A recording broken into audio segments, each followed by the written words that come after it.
মাননীয় সদস্য, আপনি আপনার প্রশ্ন করতে পারেন।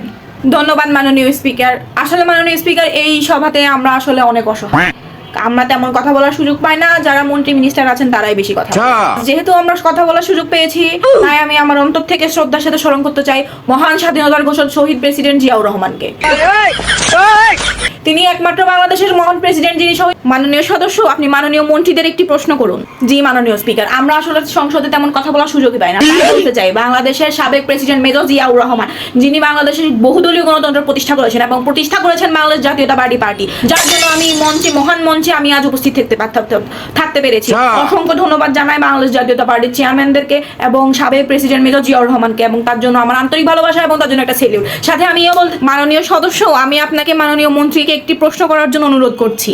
দুঃখিত মাননীয় স্পিকার, আমি নিশ্চয়ই আমার প্রশ্নে চলে যাচ্ছি, কিন্তু তার আগে মাননীয় স্পিকার, আমি আমার অন্তর থেকে স্মরণ করে নিতে চাই আমাদের গণতন্ত্রের মা, আপসহীন নেত্রী মরহুমা বেগম খালেদা জিয়াকে। सब क्या देखना पड़ रहा है? अच्छा है मैं अंधा हूँ।